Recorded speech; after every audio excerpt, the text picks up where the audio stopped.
So hello everyone, welcome back to my YouTube channel all about radiology. और आज हम जिस टॉपिक को डिस्कस करने जा रहे हैं वो है अलारा। अलारा क्या है और इस प्रिंसिपल को कैसे यूज़ करते हैं, क्या है इसके बारे में सारी चीज़ें डिटेल्स में बताने के लिए शुरू करते हैं इस वीडियो को। So the guiding principal, ALARA के बारे में मैं सबसे पहले आपको बता दूं ये क्या है। एक गाइडिंग प्रिंसिपल है of radiation safety.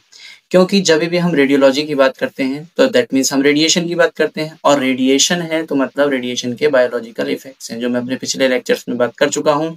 Radiological effect of radiation, जो भी उसके बायोलॉजिकल इफेक्ट्स हैं। सो अलारा को पहले जानने से पहले उसकी पहले मैं आपको फुल फॉर्म बता देता हूँ। So actually ALARA stands for as low as reasonably achievable. मतलब this principle means that even if it is a small dose, if receiving that dose that has no direct benefit, you should try to avoid it। मतलब क्या है कि जब भी हम कोई भी रेडिएशन एक्सपोजर कर रहे हैं, कोई भी रेडियोलॉजिकल एग्जामिनेशन कंप्लीट करने वाले हैं, so we have to be very careful. हमें बेस्ट से बेस्ट इमेजेस पेशेंट की प्रोवाइड करनी है, बट एक चीज का हमें हमेशा ध्यान रखना है, that we have to not give the radiation unnecessary to the patient. We should achieve the best image as low as reasonably achievable। इसीलिए कहा कि आप अगर बहुत छोटा सा, बहुत स्मॉल अमाउंट ऑफ डोज भी पेशेंट को दे रहे हैं, या किसी भी पर्सन को दे रहे हैं, या खुद भी आप रिसीव करते हैं, then you should try to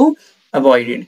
To do this, can use three basic protective measures in this safety।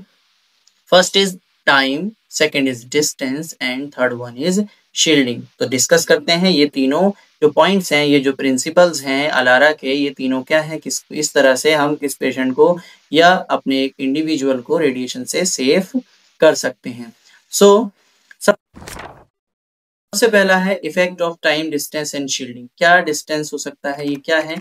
The three principal methods by which radiation exposure to person can be minimized are time, distance and shielding। और सबसे पहला हम discuss करेंगे timing, तो आपको time से सबसे पहला एक क्वेश्चन आना चाहिए कि रेडिएशन और टाइम का क्या लेना देना है। सो time simply refers to the amount of time spent near a radioactive source or radiation field। मतलब अगर आप ऐसी जगह पर हैं जहां पर कोई रेडियोएक्टिव सोर्स प्रेजेंट है, या फिर आप ऐसी जगह पर हैं जहां पे रेडिएशन का प्रोडक्शन हो रहा है, like x-ray tube, x-ray room में, फ्लोरोस्कोपी रूम में, या सीआर मशीन के आसपास हैं, तो जहां पर भी हम जितना भी टाइम स्पेंड करते हैं, ये टाइम उसके रिगार्डिंग है। ये वो नॉर्मल टाइम नहीं है जो हम कहीं पर भी हाफ मिनट, 1 मिनट या 2 मिनट जो भी हम स्पेंड कर रहे हैं। This is not about normal time. We are spending time near radioactive source or radiation field, that is all about time। So minimize time in radiation field to only what it takes to get the job done। आपको एक चीज make sure करनी है, ALARA principal को अगर आप follow करना है तो जैसे पहले बताया, आपको छोटे छोटे एक्सपोजर्स को भी अवॉइड करना होगा। तो इसीलिए कम से कम टाइम रेडिएशन फील्ड में आपको वहां पर स्पेंड करना है, और मैक्सिमम टाइम आपको कोशिश करनी है जल्द से जल्द रेडिएशन फील्ड से बाहर निकला जाए। If you are in an area where radiation levels are elevated, complete your work as quickly as possible and then leave the area. आप एक चीज जानते हैं कि अगर रेडिएशन का लेवल कहीं पर बढ़ रहा है या बढ़ने वाला है, तो ऐसे एरिया को आपको कोशिश करनी है कि आप जल्द से जल्द वहां से अपना काम कंप्लीट करें और निकल जाएं। तो इस तरह से टाइम को आप ध्यान में रखते हुए क्या करेंगे, there is no reason to spend more time around it than necessary. आपको पता है कि जबरदस्ती रेडिएशन में रहने का कोई फायदा नहीं है, तो मत रहिए।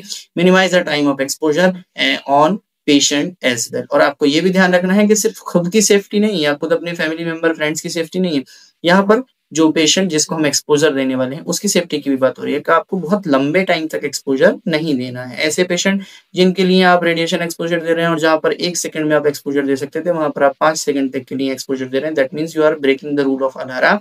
You have to follow this rule and this rule is being given by ICRP. Again I have mentioned, जैसे हमने बाकी की चीजें आईसीआरपी के बारे में डिस्कस की हैं अबाउट रेडियोलॉजिकल प्रोटेक्शन। तो ये जो डायग्राम आपको दिखा रहा है कि यहाँ पर जो ये हमें मिनिमाइज करना है अपना टाइम, आपको कम से कम रेडिएशन फील्ड में रहना है, जिससे पेशेंट और जो पर्सन है उनको कम से कम रेडिएशन डोज लगेंगे। जो नेक्स्ट प्रिंसिपल है रेडिएशन से बचने का, that is distance. That means distance refers to how close you are to a radioactive source, या फिर एक रेडिएशन फील्ड के कितने पास हैं। आपको क्या करना है, डिस्टेंस बना के रखनी है। Maximise your distance from a radioactive source as much as you can. जितना दूर से आप काम कर सकते हैं उतना आपके लिए बेटर होगा। जितना पास जाएंगे उतनी ज्यादा रेडिएशन हमारी बॉडी को लगती है। So this is an easy way to protect yourself because distance and dose are inversely related. इसके लिए एक प्रिंसिपल भी दिया गया है, if you increase your distance you decrease your dose. मतलब ये डायरेक्टली एक दूसरे से इनवर्सली प्रोपोर्शनल है। आप जितना दूर जाएंगे रेडिएशन की जो इंटेंसिटी है हमारी बॉडी पर उतनी कम लगने वाली है। So this works on the principle of inverse square law. Inverse square law क्या है ये आप देख सकते हैं, I is equals to 1/d square. So it states that the distance from a radiation source increases as the intensity of radiation is decreased because I is directly proportional to 1/d square. तो जैसे जैसे आपके radiation source से जब distance बढ़ेगी तो जो intensity है वो डिक्रीज होगी। और प्रिंसिपल बता दिया कि I ये है इंटेंसिटी और ये है डिस्टेंस। यानी अगर आप रेडिएशन सोर्स से 1 मीटर की डिस्टेंस पर हैं तो I 1 होगा, और अगर आप इससे 2 मीटर की डिस्टेंस पर हैं तो इंटेंसिटी उसकी 25% ही बचेगी। यानी D का स्क्वायर जब हम करेंगे तो D के स्क्वायर से 4 से जब आप 1 को डिवाइड करते हैं तो 0.25 सेंटीमीटर ही जो है इसका 0.25 टाइम ही बचता है। तो इसीलिए डिस्टेंस जितना ज्यादा आप रख सकते हैं उतना बेटर है। So you have to made as far as possible from your radioactive source or radiation source.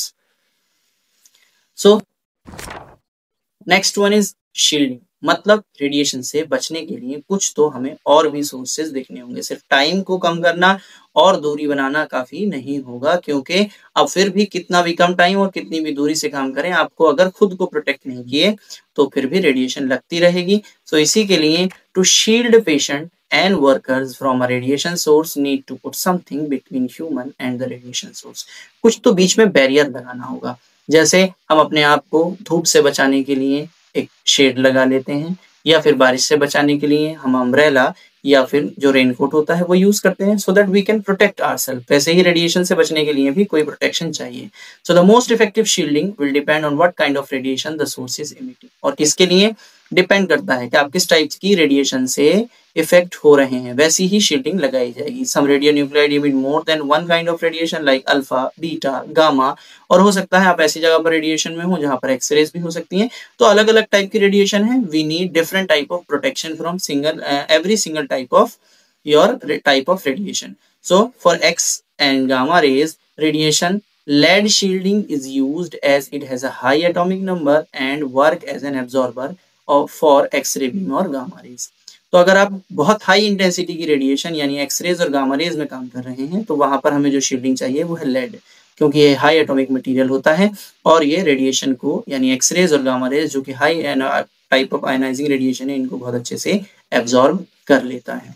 But similarly अगर आप देखें तो फॉर अल्फा पेपर शीट और dead cells layer and for beta plastic, wood, water etcetera are appropriate for shielding. सिर्फ alpha की बात करेंगे तो एक पेपर शीट काफी होगी और या फिर डेड सेल की लेयर्स।